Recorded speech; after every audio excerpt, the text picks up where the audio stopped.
Hello বন্ধুরা, তোমাদের কাছকে দেখাচ্ছি কালকে রাত্রি 12টার সময় যে কেক কাটিং সেলিব্রেটিংটা হয়েছিল সেটাই তোমাদেরকে দেখাচ্ছি। আর এতক্ষণে সকাল থেকে যা পোস্ট করেছি তোমরা তো নিশ্চয়ই জানতে পেরে গেছো আজকে একটা স্পেশাল ডে, আমার হাজব্যান্ডের বার্থডে। তা প্রত্যেকবারই মোটামুটি কিছু না কিছু করার চেষ্টা করি।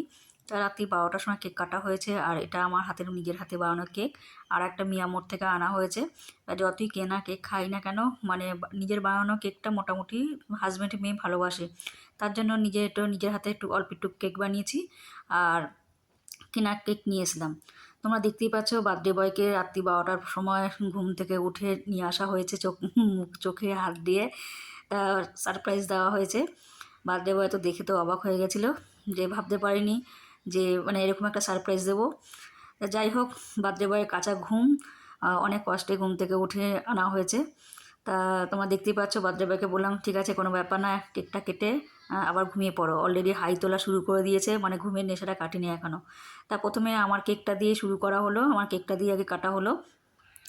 তা এদিকে মেয়েও বলছে যে তাড়াতাড়ি করে কাটো, ঘুম পাচ্ছে, তাড়াতাড়ি করে কেটে নাও। তা কোনো রকমভাবে কাটা হলো, আর মোমবাতি ফু দিতে তো ভুলেই গেছিলো, তারপরে মোমবাতি ফুটা দিল। তারপরে আমার কেকটা কাটার পর তারপরে আবার আমার মিয়ামোরে কেকটা মানে কেনা কেকটা কাটা হলো। তা যাই হোক, এইভাবে কেক কাটানো হলো রাত্রিবেলাটা এইভাবে চললো। দেখো, এটা আমার বানানো কেক, এটা আমি বাড়িতে বানিয়েছি, আর এটা হচ্ছে মিয়ামোর থেকে কেনা, দেখতেই পাচ্ছ। রাত্রি 12টার কেক কাটিং সেলিব্রেটিং হয়ে গেল।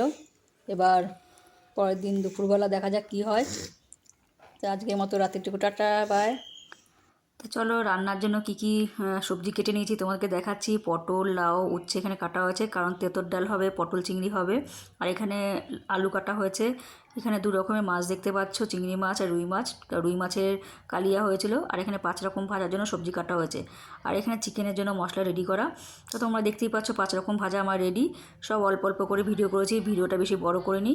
আর এখানে অলরেডি আমার তেঁতুর ডাল হতে চললো, তেঁতুর ডাল মানে শেষের দিকে। তেঁতুর ডাল আমার রেডি। আর এরপরে আমি পটল চিংড়ি করার জন্য পটলটাকে ভালো করে ভেজে নেব। পটলটাকে ভেজে নেওয়ার পর এবার পটল চিংড়ি মোটামুটি আমার রেডি। আর দেখতেই পাচ্ছ পটল চিংড়ি রেডি হয়ে গেছে, সব কিছুই আমি অল্প অল্প করে করেছি। আর এরপরে আমি করে নেব রুই মাছের কালিয়া।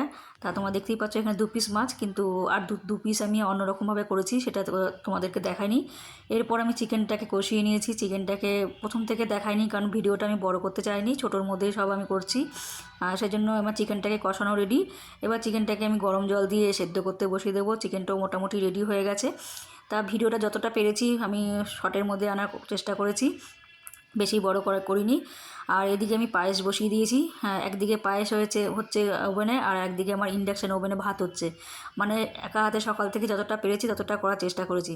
তা তোমরা দেখতেই পাচ্ছ তাড়াতাড়ি করে সব কিছু দুপুরের মধ্যে করতে হলো, কারণ দুপুরবেলা হাজব্যান্ড অফিস থেকে লাঞ্চে আসে, আবার লাঞ্চ করে আবার যেহেতু চলে যায় সেজন্য তাড়াতাড়ি করে সব কিছু করতে হলো। তা তোমরা দেখতেই পাচ্ছ আমার লাঞ্চ রেডি। এদিকে বার্থডে বয় চলে এসছে, বার্থডে বয় খেতে বসে পড়েছে।